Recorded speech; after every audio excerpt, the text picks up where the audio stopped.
The Aipas A8 three-wheeled electric tricycle is designed to give you a comfortable and versatile ride, especially if you're looking for an e-bike that's easy to ride for everyday transportation and it's a lot safer and more stable to ride. You can ride this e-tricycle like a full manual 7-speed Shimano bike, giving you a great exercise. You can also turn on the pedal assist system, the PAS, from 1 to 5 speed from using both electric and pedal assist to a full electric mode. Maximum speed is 15 miles per hour. The A8 can go up to 90 miles at full charge. You can even go backwards by flipping the switch, but be sure to lift your leg out of the way since the pedals will turn. When going forward, the pedals won't turn, so you can use the pedals as footrest. It has a bright front headlight and tail light. It also has turning signals and horn for safe riding. I love that the A8 can fold in half to 41 inch by 28 inch in seconds and be stored away. It has a 12-inch wide seat with adjustable back seat that's super comfortable. It has a dual hydraulic parking brakes for the front and the back wheels.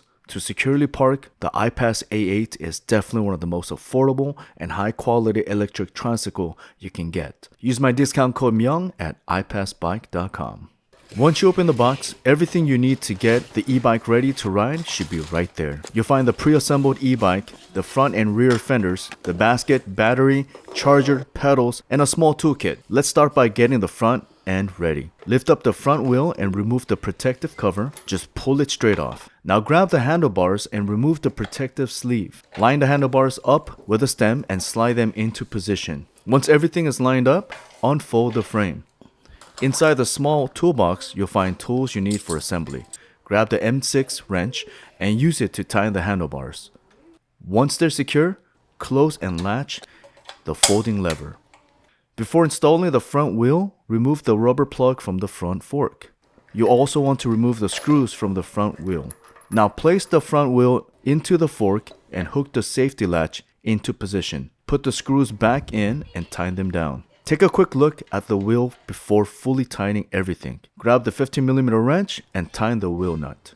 Give the tire a spin to make sure everything is moving freely. If you hear the tire rubbing against the brake rotor, you may need to make small brake adjustment. Next, we'll install the front fender. Remove the screws from the front fender, then line up the mounting holes with the holes on the bike. Tighten the screw to hold it in place, and then use the size 4 wrench to tighten the fender bracket. Now let's get the basket installed. Remove the packaging from the basket. For the rear basket, only remove these 4 middle screws. Line up the basket with those 4 mounting holes. The side of the basket with a wider spacing between the holes should face toward the front.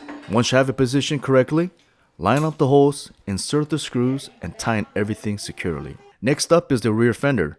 Keep in mind that the fenders are different from the front and rear, and there are also left and right pieces. The front of the fender is flat, while the back has a slight curve, upturned edge. Remove the screws from the fender before installing it. Line it up to the mounting holes on the side of the rear basket, then insert and tighten the screws. The height of the fender can be adjusted once you find a position that you like. Lock it down securely. We recommend keeping it at a higher position to give you plenty of clearance and help prevent the fender from rubbing against anything. Now we can move to the left front brake. Remove the screws first and get everything lined up. If the display screen is getting in the way, you can adjust its angle to give yourself a little more room. When tying the brake, make sure you tighten both sides evenly. You don't want any sides completely tight while the other is still loose. Now it's time for the front basket. Remove the screws from the mounting holes first. I recommend locking the brake before installing the basket so the e-bike doesn't move around while you're working on it. Take the front basket out of its packaging, line up the mounting holes, insert the screws one at a time, and tighten them down. Now we'll install the front light. Grab the 10mm and 5mm hex wrenches and remove the headlight screws. Line up the light with the mounting holes, put the screws back in, and tighten everything securely. Hook the light wires onto the clip so it stays neatly out of the way. Now release the brake. Just give the brake lever a light squeeze to disengage it. Let's install the pedals next, and look for the marking on the pedals. The pedals marked R goes to the right side. Thread the pedal into place, grab the 15mm wrench, and tighten it clockwise.